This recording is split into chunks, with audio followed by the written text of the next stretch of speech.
Hey, Chiefs. What's up? Welcome to the Chief Chat for another Rockin' Friday. Thanks for being here. Exciting news. My buddy David Deutsch is going to join us today. So let me invite David as a speaker, and we're going to hop right into it because I want to respect his time. If you don't know David, he is a legend in direct response marketing. All the way back from his first job ever, working at Ogilvy and Mather. I believe he once rode in an elevator with David Ogilvy, and working his way through the agencies and onto a glorious freelance career. Holds many controls for some of the greatest publishers out there. And David now is still a very active copywriter. Writing and creating controls, but he also does some coaching. I know David is currently coaching in John's Simple Writing System, and he also does very selectively coach some people privately. So welcome, David Deutsch. How are you? Thank you, Kevin. It's great to be here. Can you hear me? Yeah, I sure can. All right, great. It's good to see you, man. So cool of you to come by and do this with us. So I appreciate it, bud. Oh, my pleasure. So I'm going to ask you specifically about what I'm now calling the Cleopatra bullet. Okay. And so one of our members here, Dan Ludgater, an Australian fella, dug up this bullet from you. And do you remember this this package, David? Oh, yeah. Yeah, of course. Tell us a little bit about the package first.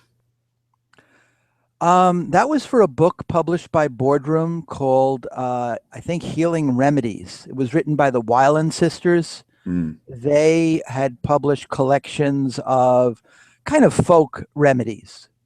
Okay. And Boardroom took a bunch of their stuff from a lot of their other publications, put it together into a great collection. Had a doctor read it over to make sure there was nothing in there that was, that could cause someone harm or anything like that. So we could say it was doctor approved. And it was very successful.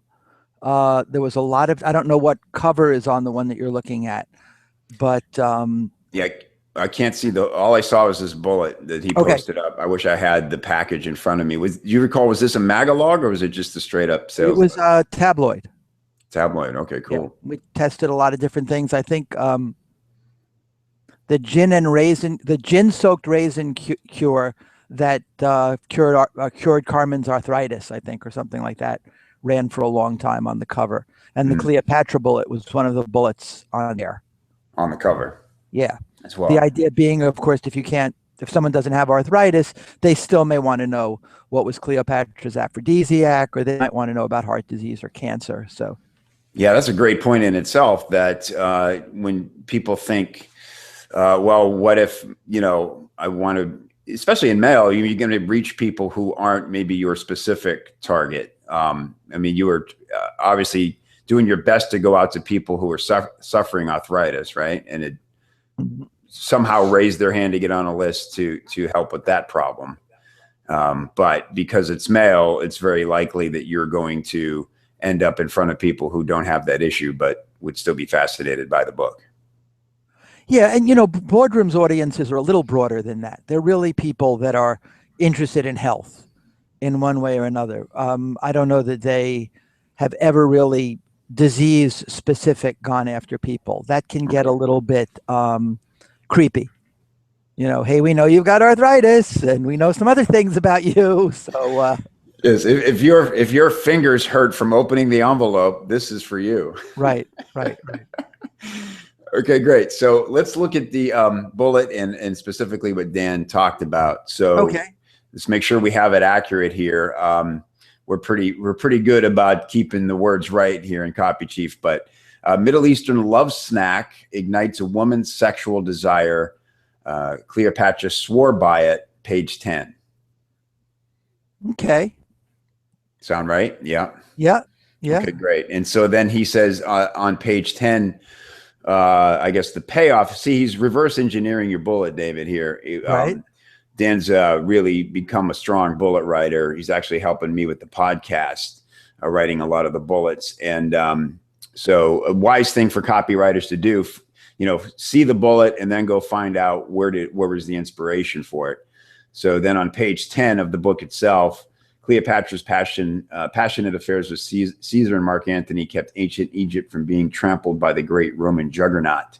How did she always keep herself ready for passion? I love this parenthesis. You can't tell Caesar, not tonight, dear, I have a headache.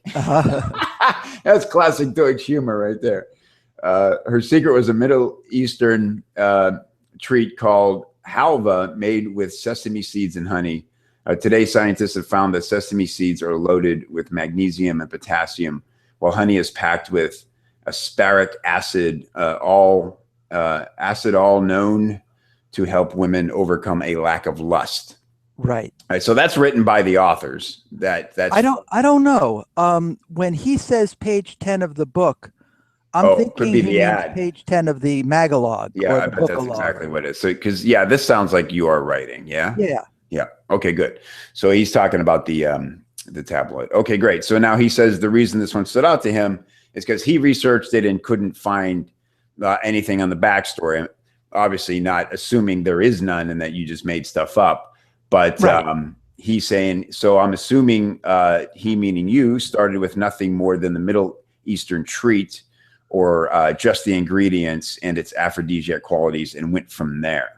So we'd love to hear from you what you recall about the origin of that bullet. Well, a couple things, couple good lessons here.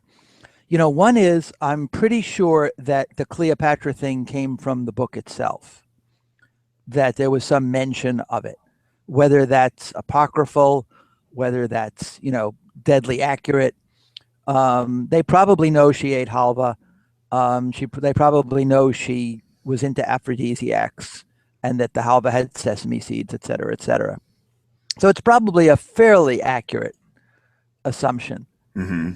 Now, that's not to say that a good bullet writer wouldn't maybe have read it the way he's talking about it, just like, okay, it's this thing from the Middle East. It has sesame seeds in it that have a certain thing in it that's good for women's libido, and then gone out and researched and found that Cleopatra indeed ate halva that contained sesame seeds, or found that Cleopatra indeed ate halva that had sesame seeds in order to be more virile, whatever the female equivalent of that is. Right. So, that could also be done to kind of add some borrowed interest to it. Yeah. But in this case, the book was, as I remember, kind enough to provide me with that borrowed interest. Yeah. So that's interesting. I mean, and then do you remember what kind of choices you had given that information? I mean, did you sort of know right away, the Cleopatra angle is the thing here? How much do you typically, brainstorm and then massage bullets when you write them? Pretty much a lot. Sometimes I'll do a list of bullets from a book and I'll look at them and go, oh my God, this is horrible. What am I going to do? And then you just polish and polish and polish. And that's where the magic really happens with the bullets. That's where you find that little twist. That's where you find that, oh, this works better in the beginning than at the end. Oh, look at this mechanism is kind of cute. The classic thing being some, like let's say a poultice that you apply to your shoulder that gets rid of shoulder pain. And it involves taking all this complicated herbs and things, making a poultice, wrapping it in saran wrap and putting it on your shoulder for a half hour. So, at first you get lost in all the details of, oh, should I highlight this herb? Should I highlight that herb? And then at a certain point you kind of realize, hey, wait, I'll just call it the saran wrap cure for shoulder pain. That's great. Yeah, then it's got the curiosity that you need. Right. And so, I mean, is that something you develop? That I know it is, that ability to, like the saran wrap. I mean, Are you just thinking of the broad spectrum, or are you always looking for okay, we know there's lots of science here. We've got all these facts. Now, how do I break it down into the most relatable thing that any reader can latch onto? Well, you're always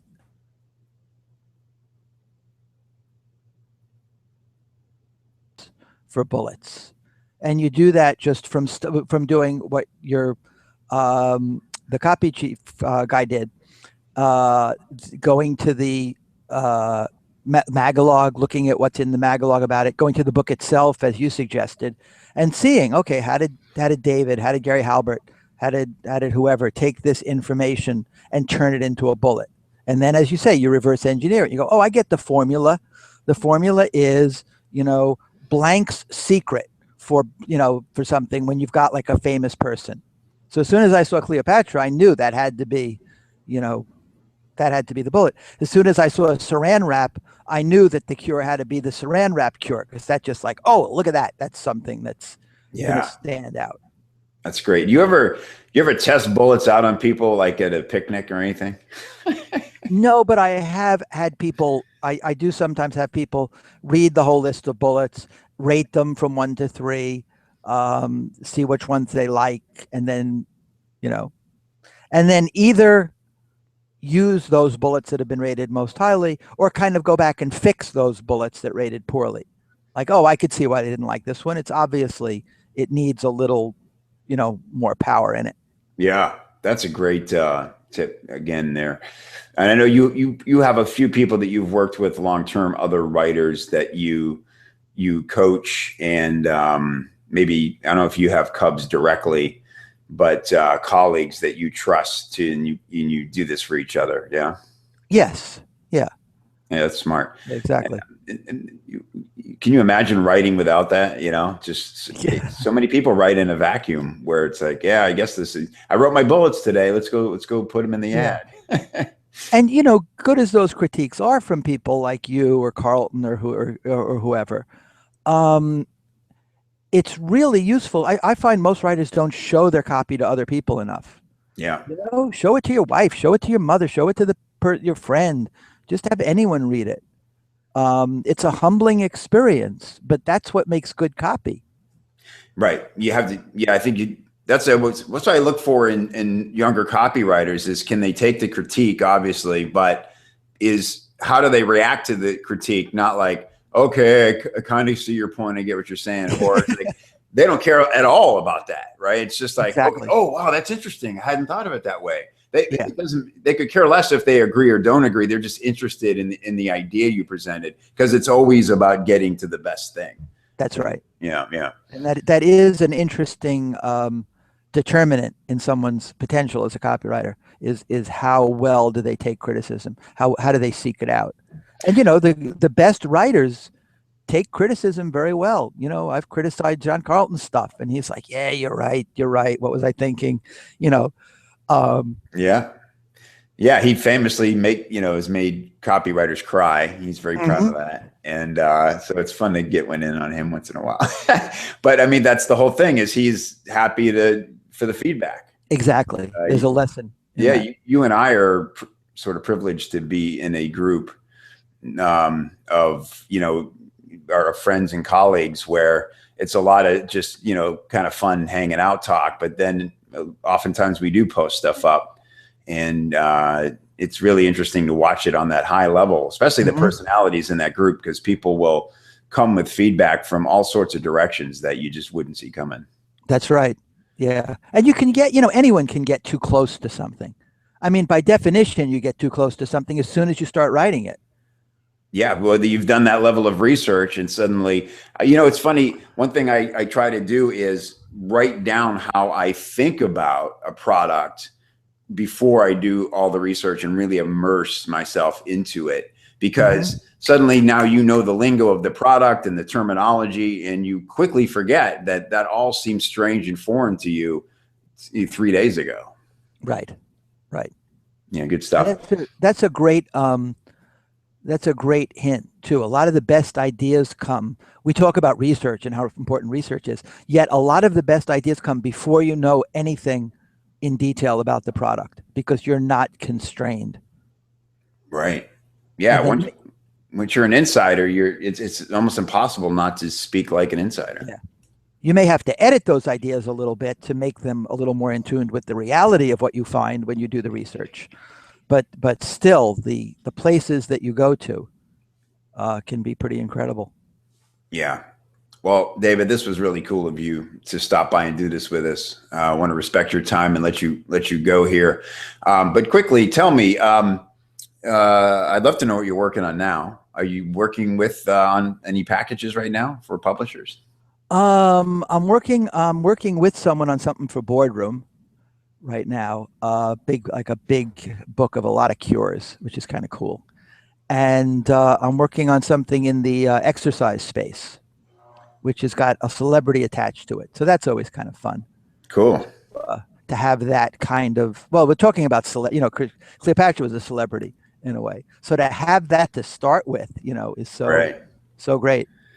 Is it a celebrity known for being super fit, or is it, are you having to connect the dots? Like, wow, Andy Dick has a new fitness program? No, it's not quite that bad. He's not particularly known for being super fit, but he is obviously super fit. And it's a high energy performing, kind of thing that he's in. So cool. Awesome. And so I know you also work very selectively with writers. You are available for coaching. Quickly tell me like what that looks like when somebody can hire you when they're a good fit. I work with people, usually it's anywhere from twice a month. If someone's looking for a little more intensive, it's every week. And we basically do whatever they need to do together. If that's looking at copy that they're actually producing, if it's coming up with ideas and concepts for something. Sometimes it's exercises that may need to be done, studying something specifically, but a lot of times it's actually working on whatever it is they're working on and just kind of taking it to the next level and learning from that. Yeah. Sometimes I do that with writers individually. A lot of times I'll do it through a company where they'll say, oh, we're working with this writer. He's in-house or he's freelance or whatever. We'd like you to work with him. And, that saves them from kind of being the copy chief in a certain way. Right. They couldn't afford to hire you to do that full time, but right. For individual purposes when they know you've got a lot of experience in a certain niche or something. Yeah. And at the same time, they're getting a better copywriter and they're getting better copy. So. Right. Good deal. Cool. Do you want to leave some way for people to contact you if they're interested in that, or like a response device of some sort? Yeah. I mean, it's something we're testing over here at Copy Chief. A new concept, a way to respond. It's you just go to my website. It's davidldeutsch.com. So David Deutsch was taken.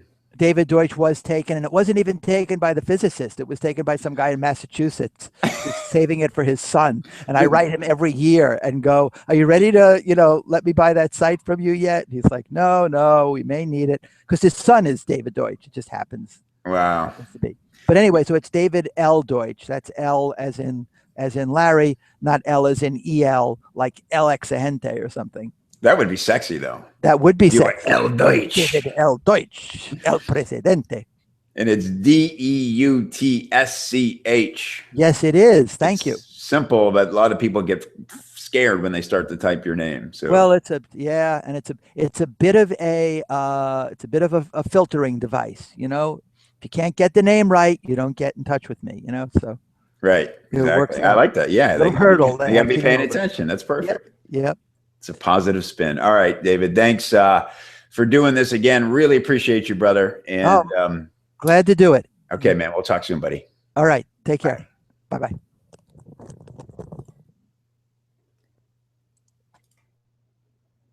Okay, great. How cool was that? How nice of David to lend us his time like that, and a lot of big takeaways right there. Very, very cool. So let's jump into the thread now over here on Copy Chief. Let me switch over so you can see what I'm seeing. Screen share. Ba-bum. Here we go. All righty. So that was the the Cleopatra bullet is posted up right here in the Chief Chat thread. Another question, Wendy had some questions about email, actually many questions about email. And I want to thank Jay for coming in and giving her some really good advice. He says he's been running an email list since 2003, and I thought his advice was pretty solid. I agreed with just about all of it here. And big takeaway, really, what it comes down to, because she's, Wendy's asking all about how often to mail, how much do you need to segment, and how personal should it be compared to, just informational. And I love the last line of Jay's response. He says, your frequency should be based on how often you can provide valuable content to your readers, and not an actual frequency. And I think there's something really smart in that. However, I would say there's a balance there. I know that some writers, well, let's just think about Ben Settle for a minute, who preaches emailing every single day and does it effectively. That's obviously a plan that you say, I'm going to commit to this, say for at least 30 days, and I'm going to email every single day. And that's a muscle you're going to develop by doing that. And I know, like, for instance, Jody Rainsford did that. He sort of was inspired by Ben and said, I'm going to email. And he has a small list. He's, growing his name as a copywriter, but he said, I'm emailing every single day. He's very prolific. Jody's was in journalism for years, but he found it really rewarding, and I think he's sort of addicted to it now. And he obviously grew a lot as a writer, got much more comfortable conversing with his subscribers, and his subscriber base is growing as a result of that commitment. So I think there's value in you're not waiting for inspiration, sort of forcing yourself. And I would venture to say that doing something like emailing 5 days a week or even 7 days a week, like Ben does, is probably easier to commit to than, say, like 3 times a week. You say, okay, I'm going to email Monday, Wednesday, Friday. That's not a rhythm that is easy to keep as saying, like, I know what Ben will sit down and just knock out a month's emails at a time. And he probably goes back through and massages things as time goes on. But yeah, so I think there's a balance there.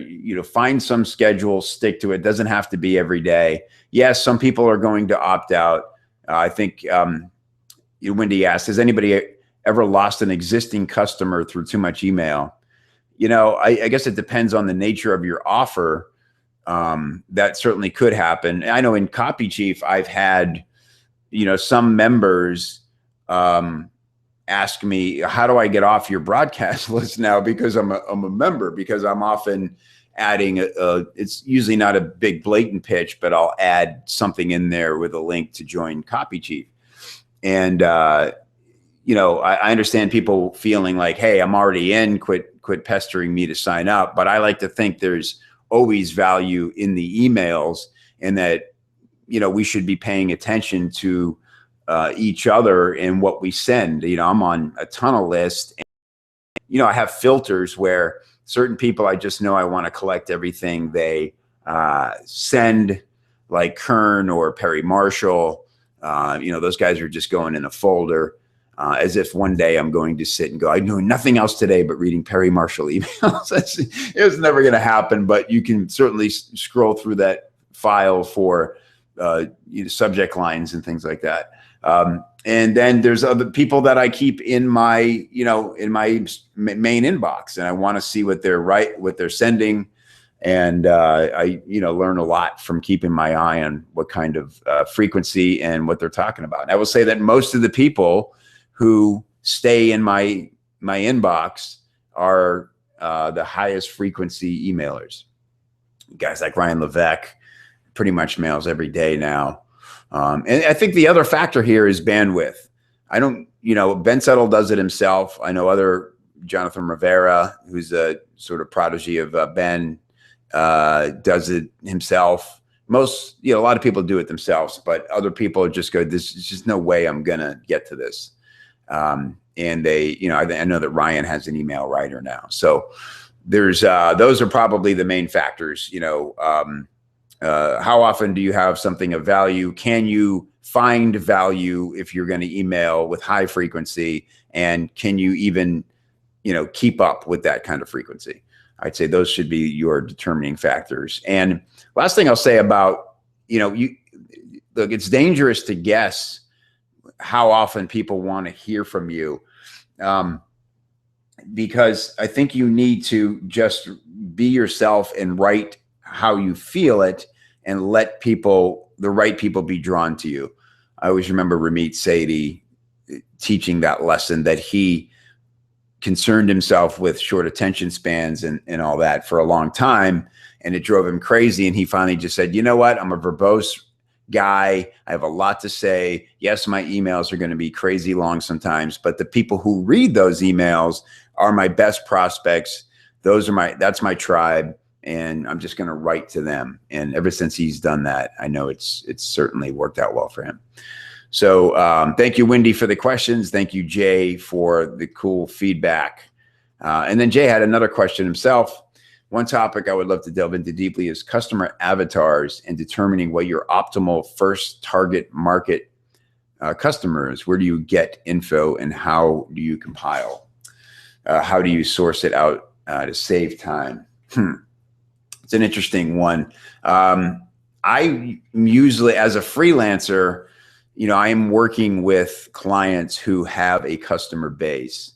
So for me, what I want to do is come in and, look at the customer avatar based on who is in, who are their buyers, how are they communicating, what are they saying. I want to get on the phone with as many of their customers as possible. The happy ones, the unhappy ones. I want to know if people quit. I want to see the love letters and the hate mail. I want to see it all. And then if I don't feel like I'm getting enough sense of, where the real pain points are. And by the way, when you do that for a client or for your own list, really go through and read what your buyers and even your non-buyers are saying to you. You'll get all kinds of inspiration for new products and new courses and things, because it's, people have an array of issues they'd like you to help them solve. But as a freelancer, you want to come in and make sure that your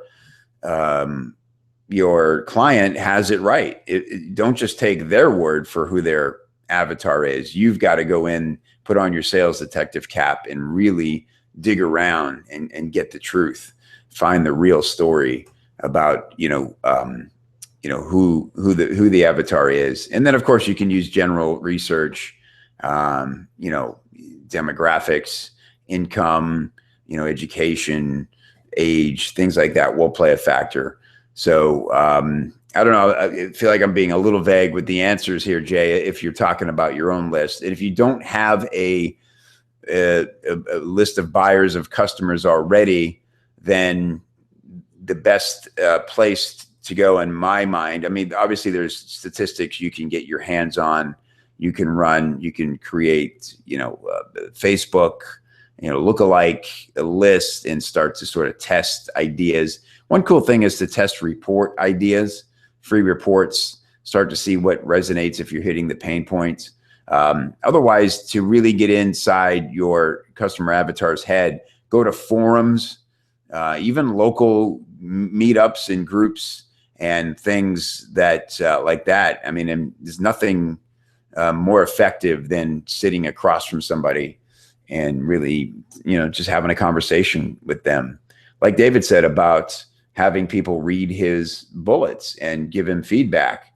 There's nothing more valuable than, actually interacting with the people who are going to need to respond to your copy, right? I mean, shouldn't be a foreign concept to to mingle with the the people on the other side of the wall there. That's who we do this for. So so that's it, Jay. Yeah, I mean, we do have a couple of systems we use. By the way, the question authority worksheet, which is found there in the training section, is my personal questionnaire that I bring clients through, that I will take sections of that and interview their customers using that worksheet.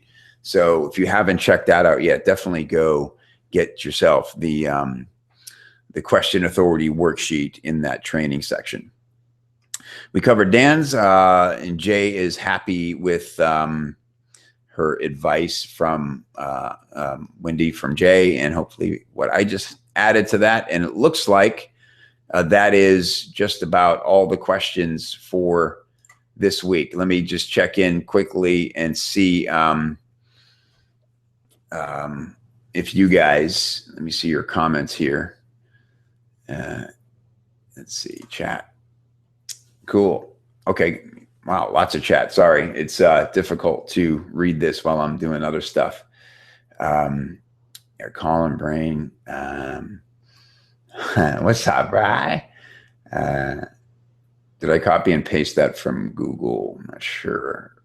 Maybe you guys are talking to each other. Good reminder, customer espionage. Yeah, talk to customer service. Yes, that's very good, Brain. That's something, it's funny. I just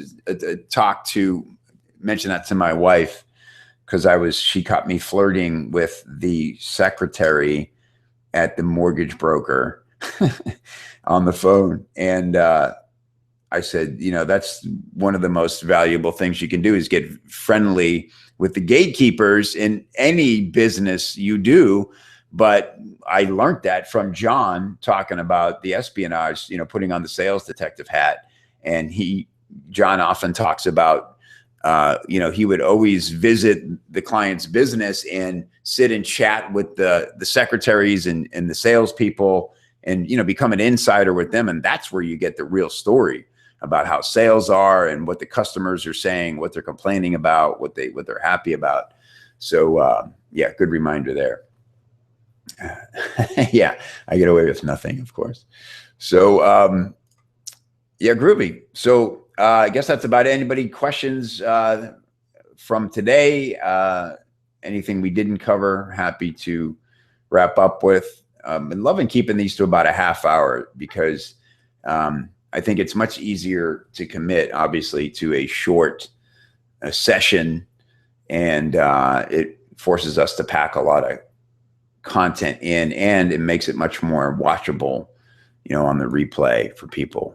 If they see big, long replay, they're going to get shy about committing. So if that's it, I will wrap up. Keep it nice and tight. Once again, big ups to David Deutsch for hopping on with us. And thanks to you all for being here. And of course, I will see you inside Copy Chief. Thanks, guys. Bye.